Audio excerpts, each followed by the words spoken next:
हम इंसानों की उत्पत्ति एक बहुत बड़ा रहस्य है जो हमेशा से इंसानों को सोचने पर मजबूर करता रहा है कि हमारी धरती पर इंसानों की शुरुआत कैसे हुई, वह कब हुई। ये जानने की चाहत ने कई अलग अलग विचार और मान्यताएं पैदा की है। कुछ लोग मानते हैं कि ईश्वर ने हमें बनाया है, तो कुछ वैज्ञानिक विकासवाद के सिद्धांत पर यकीन रखते हैं। विकासवाद कहता है कि इंसान लाखों सालों में धीरे धीरे बदलाव के बाद बना है। इस बदलाव में कुदरती चुनाव और खुद को माहौल के हिसाब से ढालने का बहुत बड़ा हाथ रहा है। हमारे पूर्वज बहुत ही साधारण जीवों से होते हुए धीरे धीरे जटिल प्राणी बने। ये बदलाव बहुत लंबे समय तक चलता रहा और आज भी जारी है। मानव उत्पत्ति के इस रहस्य को सुलझाने के लिए वैज्ञानिक जीवाश्मों, डीएनए और खुदाई में मिली चीजों का अध्ययन करते हैं। इनसे पता चलता है कि इंसानों की शुरुआत अफ्रीका महाद्वीप में हुई थी।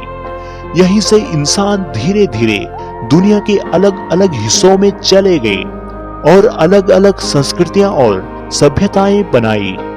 मानव उत्पत्ति की कहानी एक बहुत ही रोमांचक सफर है जो हमें करोड़ों साल पीछे उस समय में ले जाता है जब धरती पर जीवन की शुरुआत हो रही थी। ये सफर हमें बताता है कि हमारी शुरुआत कैसे हुई और हमें ये सोचने में मदद करता है कि हम कौन हैं और कहां से आए हैं। मानव विकास की कहानी को समझने के लिए जीवाश्म हमारे लिए बहुत जरूरी हैं। ये प्राचीन अवशेष हमें बताते हैं कि हमारे पूर्वज कैसे दिखते थे, उनका शरीर कैसा था और वे कैसे रहते थे।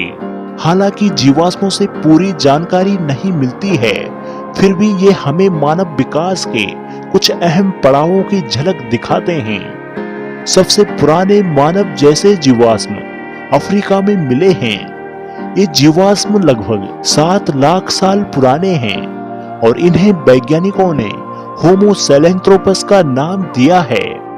इन जीवों में इंसान और चिंपैंजी दोनों के गुण थे, जिससे अंदाजा लगता है कि इंसान और चिंपैंजी के पूर्वज एक ही रहे होंगे। समय के साथ मानव जैसे जीवों का दिमाग बड़ा होता गया और वे 2 पैरों पर चलने लगे और फिर लगभग 40 लाख साल पहले ऑस्ट्रेलोपिथेकस नामक प्रजाति सामने आई।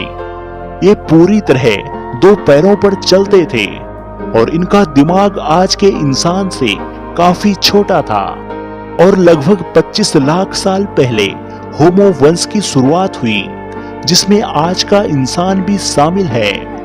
होमो वंश के जीवों का दिमाग ऑस्ट्रेलोपिथेकस से बड़ा था और वे औजार बनाना भी सीख गए थे। होमो वंश की कई प्रजातियों का विकास हुआ, जैसे होमो हैबिलिस, होमो इरेक्टस और आखिर में होमो सैपियंस यानी आधुनिक मानव। होमो सैपियंस यानी आज का इंसान लगभग 3 लाख साल पहले अफ्रीका में आए थे। यह मानव विकास का एक बहुत बड़ा मोड़ था, क्योंकि होमो सैपियंस ने भाषा, कला और जटिल संस्कृति का विकास किया था। होमो सैपियंस का दिमाग अपने पूर्वजों की तुलना में बहुत बड़ा था, जिससे वे मुश्किल चीजों को समझ सकते थे और उन पर काम कर सकते थे।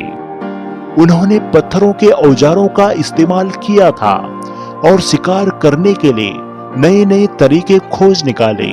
लगभग 70,000 साल पहले होमो सैपियंस ने अफ्रीका से निकलकर दुनिया के दूसरे हिस्सों में जाना शुरू कर दिया था। वे यूरोप, एशिया, ऑस्ट्रेलिया और आखिर में अमेरिका पहुंचे। इस सफर के दौरान उन्होंने खुद को अलग अलग माहौल के हिसाब से ढालना शुरू किया। वह नई संस्कृति बनाई। होमो सैपियंस की कामयाबी का एक बड़ा कारण उनका मिलजुल कर रहना था। वो समूह में रहते थे, एक दूसरे की मदद करते थे और अपना ज्ञान अपनी आने वाली पीढ़ियों को देते थे। इसी सामाजिक सहयोग ने उन्हें जिंदा रहने और आगे बढ़ने में मदद की। हेलो दोस्तों, अगर आपको यह वीडियो पसंद आई हो तो कृपया हमारे चैनल को सब्सक्राइब जरूर करें व हमारी वीडियो को लाइक व शेयर करें। और हाँ, हमारे चैनल के परमानेंट मेंबर बनने के लिए ज्वाइन वाला बटन दबाकर अवश्य ज्वाइन हो जाएं, जहां आपको प्राचीन काल के इतिहास को जानना और समझना और भी सरल हो जाएगा। धन्यवाद दोस्तों।